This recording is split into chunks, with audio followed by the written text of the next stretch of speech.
Hey guys, appreciate you tuning into my YouTube channel again.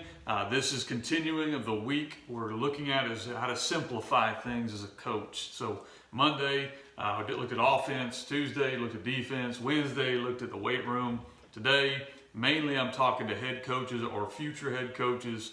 Is how you're going to talk to your staff. How can you simplify things to be the most effective head coach you can using the guys underneath you? If you would like more information, I've got more coming out of this. Actually, it's coming out of my book, Find a Way. What I wish I'd known. I've been a head coach. We'll be talking a lot today, and a lot of times you hear me talk are things that I did wrong, and then I've tried to make adjustments to not continue in that path. And a lot comes out of that book, which is available on Amazon, or you can go on my website as well, fbcoachsimpson.com. If you have further questions when this is over, you can shoot me an email at fbcoachsimpson@gmail.com. Okay, so we're going to talk about coaching and how to simplify the world for you as a coach, how to make things a little bit cleaner possibly, and communication. That's the first thing that I talk with any new coach when they ask me what is the biggest difference in being an assistant coach and being a head coach is communication. You've got to be able to communicate with your staff. I was not very good at this early on. Hopefully I've gotten a little bit better at this, but I always use the word over communicate. Don't make assumptions, because assumptions usually turn into frustrations on your end as a head coach and frustrations on your assistants because they don't really know what's expected or how it's supposed to go. So over communicate what your expectations for whatever it is, the drills you're putting them in charge of, their appearance on the practice field, how they're to behave in front of the athletes they're coaching, their language, whatever it is. Over communicate what your expectations are. A lot of things can be taken care of on the front end, which is a lot easier than taking care of it on the back end, especially when you hadn't communicated that well. So to over communicate, don't assume these younger coaches know a lot of the things, because if you can remember back, you were a young coach, you might not have known that stuff. So over communicate, okay? The second thing, guys, explain your why. Your coaches are much more likely to buy into what you're telling them, just like your players are, if they understand why this matters. How does this play into the big scheme? Pull back the curtain at times as a head coach and let maybe your defensive line coach back behind to get kind of the view you have of the overall program. A lot of times assistant coaches are into what they're doing and they see what they're doing. They don't see everything. So explain to them why what they're doing matters to you and how they can help you as well. Okay.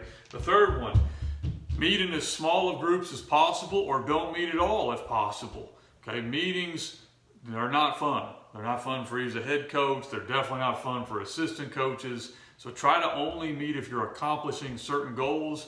Always have an agenda that you're trying to go through. And if it doesn't include somebody, don't make them be there for the whole meeting. The weekends are the times that most football coaches are now kind of going through all this debating, which I think might be one of the best things to come out of this situation, is now we're finding there are ways we can communicate that maybe we don't always have to be in a physical place. Okay, there are times I do believe you need to be there, but I don't want to make guys be there when they're wasting time away from their family, okay, or they're wasting time just to check off something on a clock. I'm not interested in that stuff. So try to meet in as small groups as possible. A couple examples, things that I try to do on the weekend is I'll set up a meeting with both of my coordinators where it's only me and them.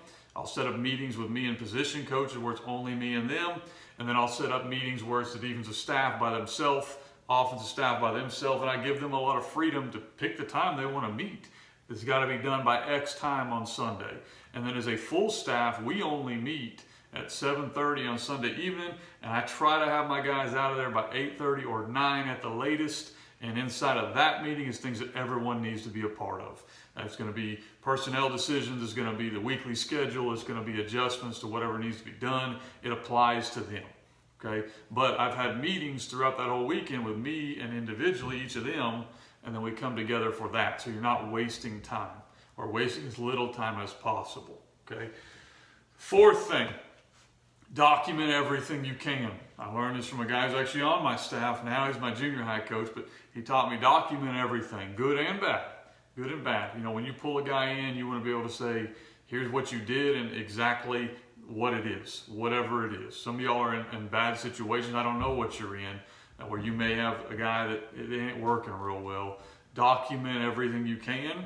Try to meet as many times as you can before you start pushing above people's head. I've always, that's how I would want to be treated. Most people want to be treated that way. Also though, document the good. Document the good. When you call them in there and praise as loud as you can, everybody on your staff, praise in public and criticize in private. If you kind of keep those things together, it'll simplify your world, okay? It'll make things a little cleaner for you. It's not going to make it perfect, but maybe you can avoid a lot of mistakes that I've made. So just a quick review. Guys, you want to over-communicate to your staff at all times, okay?